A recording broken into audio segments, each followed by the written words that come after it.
Nah, beberapa waktu yang lalu kita sempat dihebohkan dengan penampilan dari Miss Iko Indonesia di ajang Miss Iko Internasional. Dia sempat membuat rame dengan jawabannya yang kayak begini.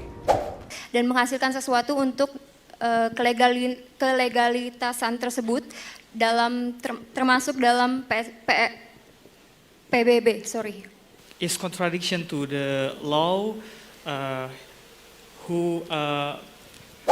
Nah, sekarang gue saat ini bersama dengan Tommy Cokro, salah satu co-founder dan juga coach dari Speakul Indonesia. Kita akan ngebahas apa yang terjadi dengan Miss Iko Indonesia, yakni si Intan ini, Mas Tom. Gimana Mas kabarnya, Mas? Baik, alhamdulillah. Lu gimana? Sehat? Gue sehat. Gue pengen tanya dulu, Mas. Ketika lo lihat video ini, apa yang ada di kepala lo, apa yang ada di benak lo pertama kalinya? Gua nggak tega banget sama translatornya, itu aja sih. Lo nggak tega sama translatornya? Itu aja. Gue Yang pertama. gue nggak tega sama pesertanya, Mas. Oh gitu, Sama oke, si oke. Miss Iko Indonesia. Oke. Kenapa sama translatornya nggak tega?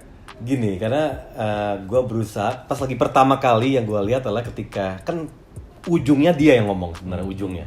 Jawabannya si, siapa namanya, Intan ya tadi? Intan. Jawabannya Intan itu kan kemudian akhirnya dilanjutkan dengan dia untuk berusaha menerjemahkan. Di situ gue melihat betul kebingungan dia, meskipun memakai masker gitu. Dia berusaha untuk mengolah sedemikian rupa lah. Menyelamatkan mungkin juga. Dan bahkan di situ Intan pun noleh ke dia gitu untuk berusaha, dong ngomong yang benar gitu ya.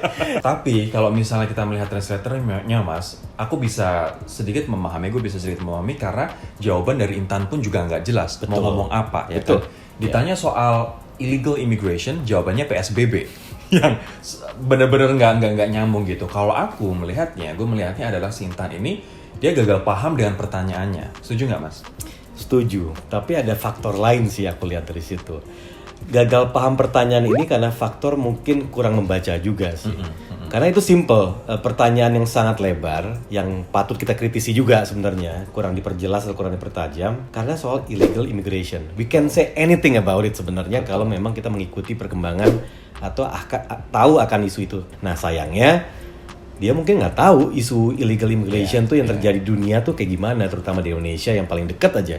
Itu pun dia tidak tahu. Nah, selain itu Intan juga memang mengaku bahwa nggak nyangka dan shock ketika ditanya illegal immigration. Dan gue pun juga bisa memahami bahwa ini adalah soal eco, soal environment, soal bumi gitu. Tapi ditanya soal illegal immigration yang itu adalah konteks misalnya lebih ke human dan politik. Betul, no excuse. Ini kebetulan karena gue pernah jadi juri juga di sebuah ajang pemilihan gitu. Dan salah satu hal yang gue sampaikan adalah expect any questions gitu. Meskipun lu udah belajar apapun itu isu, pasti ada sesuatu kejutan juga yang dilontarkan oleh juri. Hanya untuk menantang sejauh apa opini kita atau pandangan kita terhadap satu topik gitu. Nah makanya gue yakin tidak mungkin pertanyaan itu akan seputar teknis. Tapi pasti seputar global knowledge gitu atau pengetahuan umum yang seharusnya diketahui oleh banyak orang. Oke. Gitu sih. Mas, selain dari si pesertanya, lo juga mengkritisi MC-nya. Kenapa nih MC-nya? Yang paling pertama di tayangan yang gue lihat adalah ketika MC memanggil Intan. Ketika Intan sampai di tengah panggung atau di depan panggung, Intan membisikkan atau meminta kepada MC-nya untuk dibantu oleh translator atau penerjemah. Nah, reaksi dari MC-nya terlihat betul seakan-akan mempertanyakan translator gitu. Translator for Miss Indonesia, please. Yay, we have one.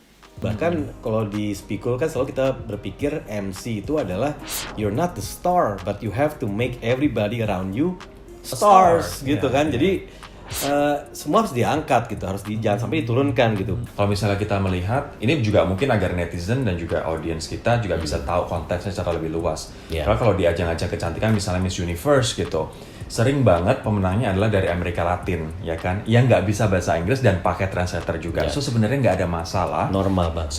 Normal banget. Nah tapi dari penampilan dari Intan ini, Mas, menurut lo apa yang bisa kita petik? Dalam sebuah ajang pemilihan itu sebenarnya selain ya secara look, secara ya apapun itu elemennya, gesture, cara kita berjalan dan lain-lain adalah soal public speaking sebenarnya. Jadi jangan sampai kita justru melepaskan tantangan yang paling penting sebenarnya, yang biasa dikritisi orang umum ketika menonton, bukan hanya juri loh, tapi orang yang nonton di sosmed atau di TV. Pada saat dia mengucapkan sesuatu aja sudah dinilai gitu, dijudge. Jadi ya either people love you or hate you is based on your communication skill gitu.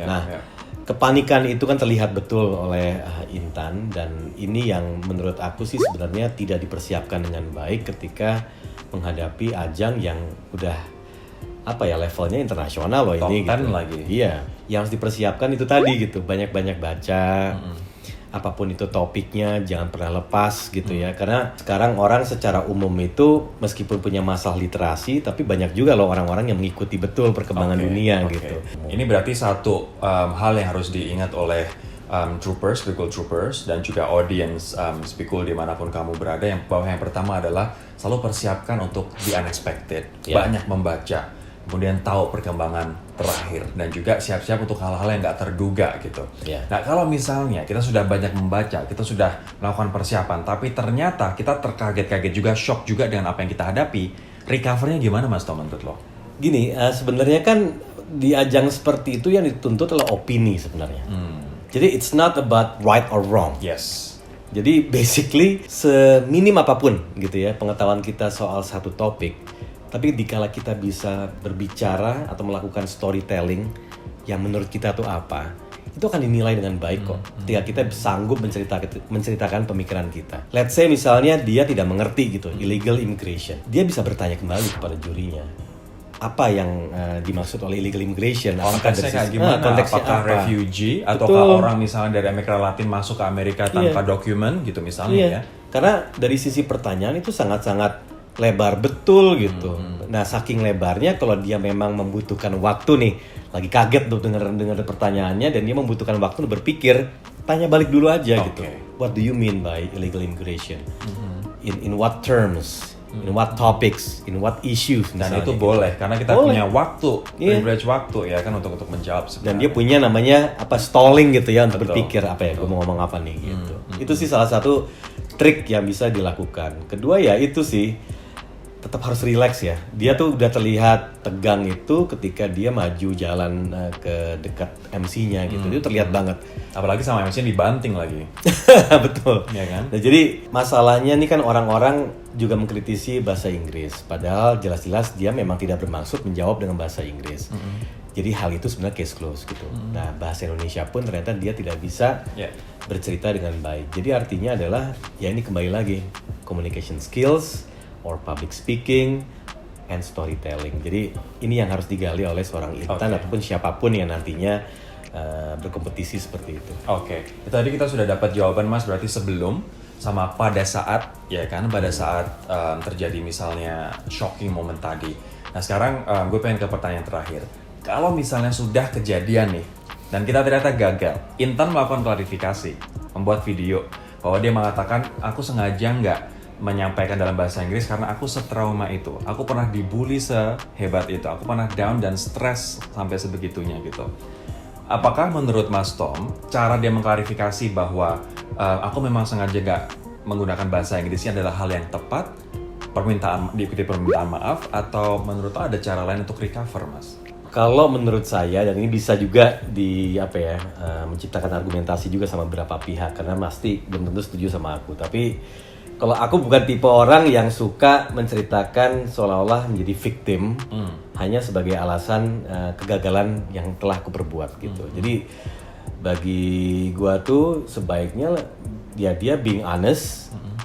Kalau memang merasa grogi, merasa tidak siap dengan pertanyaan itu, dan juga secara berani mengatakan bahwa ya ini merupakan pembelajaran buat dia ke depannya. Dia harus banyak tahu gitu soal isu-isu yang memang sedang terjadi di dunia saat ini. Jadi ini mungkin juga pembelajaran bagi kita semua bahwa kita sebagai audience dalam hal ini si Intan sebagai public speaker-nya, kita pun juga bisa dalam posisi Intan kapanpun dan juga dimanapun. Kita nggak akan pernah tahu. Maka dari itu tadi seperti yang disampaikan oleh Mas Tommy bahwa kita mesti persiapan dengan baca sebanyak mungkin, dan kalau misalnya kita benar-benar shock, kita harus recover dengan misalnya kita pakai trik bertanya balik isi penanya. Kemudian yang ketiga adalah kita nggak perlu misalnya defensif, tapi ya udah being honest ketika semuanya sudah terjadi dan mengatakan bahwa itu adalah sebuah pembelajaran dan tentu saja akan menjadi lebih baik ke depannya. Gitu. Mas Tommy, thank you banget Mas. Thank you Rory. Semoga bermanfaat buat Spikul Troopers untuk belajar kita nggak hanya belajar dari sebuah kesuksesan, tapi kita yang paling penting justru belajar dari sebuah kegagalan. I'll see you next time. Bye-bye. Bye-bye.